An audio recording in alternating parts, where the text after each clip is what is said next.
Boses ng mamamayan, Gusto ko sana yung bilang estudyante. iba't ibang opinyon ng taong bayan. Ang gusto ko talagang Ating alamin sa Kalye Survey. Ang ipinagpapasalamat ko po ngayong New Year is yung safe and healthy po yung family ko and yung pag-guide po sa akin ni God sa buong taon po. Yun lang po.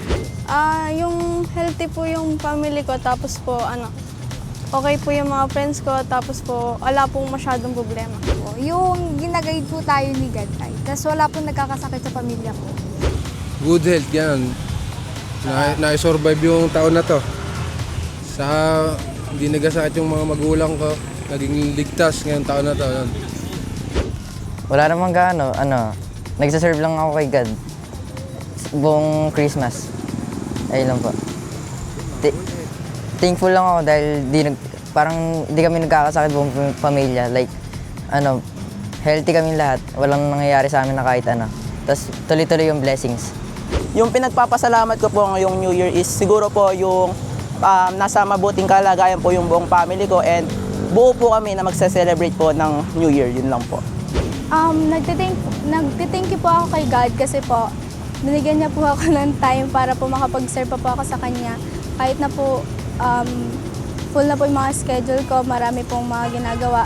May time pa rin po ako para po sa family ko and makapag-serve nga po sa Kanya. Meron man po tayong dapat ipagpasalamat sa paparating na pagtatapos ng taon.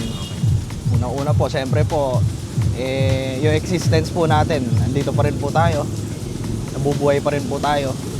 Still, lumalaban po sa buhay. Yun po. Tapos mga blessings po na dumadating sa mga buhay natin. Yan, dapat po natin ipagpasalamat lahat yan eh. Hindi po tayo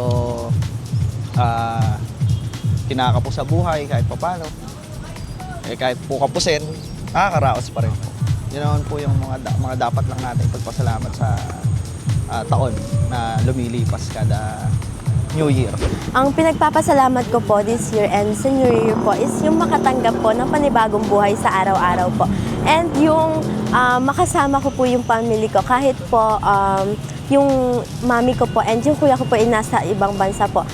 Thankful po ako kasi sa mga opportunities na dumadating po sa amin po and yung sa mga blessings po. And thankful din po ako kay God na hinahayaan niya po ako makapag-serve po. Thank you po.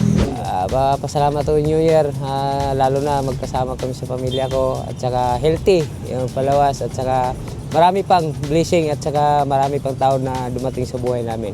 At saka maraming salamat sa lalo na sa opportunity yung binigay namin sa araw-araw at saka yun lang ang hiniling ko lang sa sa sunod na taon. Malakas yung anak ko at saka malayo sa sakit. Yun lang at God bless sa ating lahat. Boses ng mamamayan, Gusto ko sana yung bilang estudyante. iba't ibang opinyon ng taong bayan. ang gusto ko talagang Ating alamin sa Kalye Survey.